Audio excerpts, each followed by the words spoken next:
नाम और आता है दुनिया का सबसे बड़ा सोशल नेटवर्किंग साइट फेसबुक। आइए हम इनके बारे में जानते। मार्क जुकरबर्ग 14 मई 1984 में न्यूयॉर्क के एक व्हाइट प्लेन सिटी में इनका जन्म हुआ था।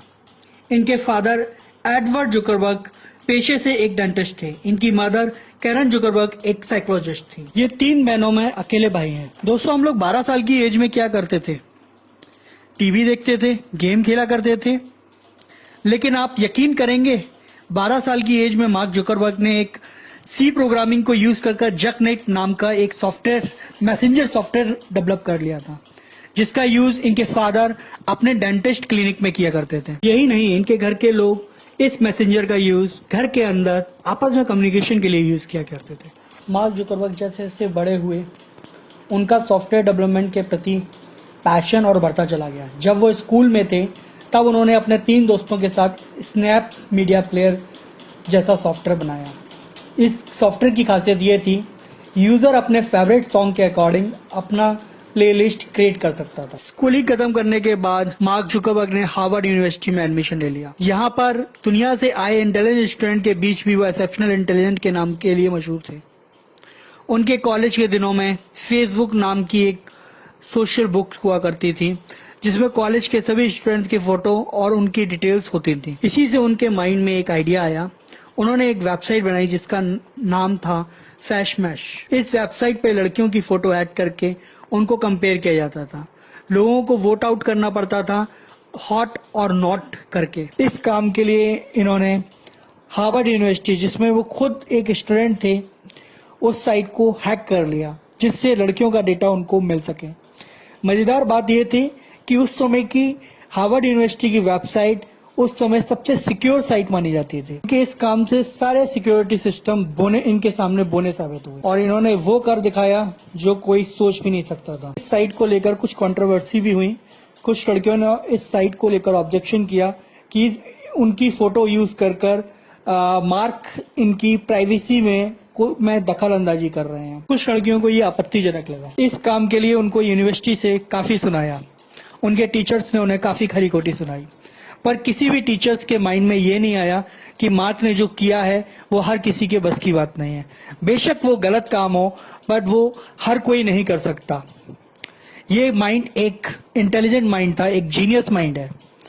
ये हर किसी का, एक आम इंसान का माइंड नहीं हो सकता। फैशमैश की पॉपुलरिटी के कारण मार्क बहुत पॉपुलर हो चुके थे।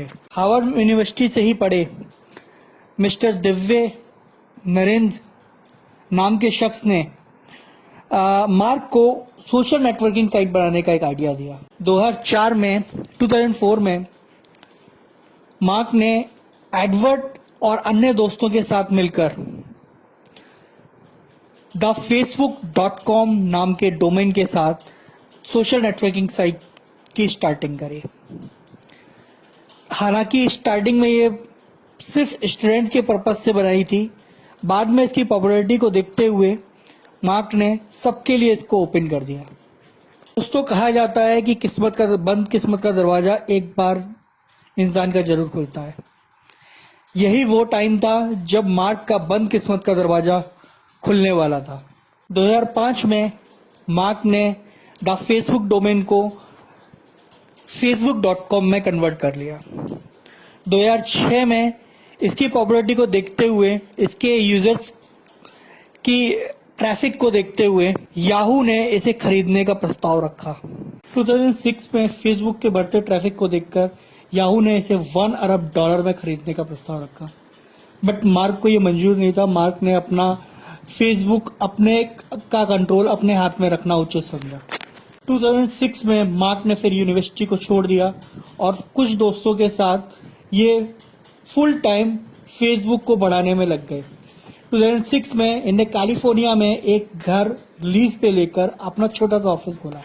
2007 के आते आते ऑल ओवर वर्ल्ड में फेसबुक के साथ 8 लाख डेवलपर जुड़ गए। 2011 आते आते फेसबुक दुनिया की सबसे बड़ी सोशल नेटवर्किंग साइट बन चुकी। 2012 में मार्क ने अपने बचपन के प्यार के साथ शादी कर ली, जिनका नाम प्रिस्किला चेन था।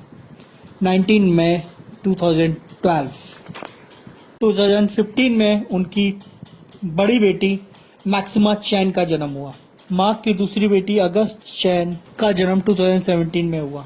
2013 में मार्क ने इंटरनेट की दुनिया में एक और नया प्रोजेक्ट internet.org को शुरू किया।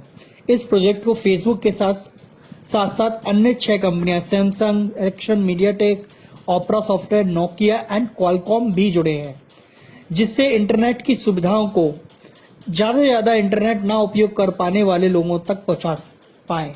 मार्क ने 2014 में दुनिया की सबसे पॉपुलर चैटिंग ऐप व्हाट्सएप को 20 बिलियन अमेरिकी डॉलर में खरीदा। बाद में मार्क ने इंस्टाग्राम को भी खरीद लिया। आइए दोस्तों, अब बात करते हैं मार्क के कुछ इंटरेस्टिंग फैक्ट्स के बारे में जो काफी कम लोग जानते हैं।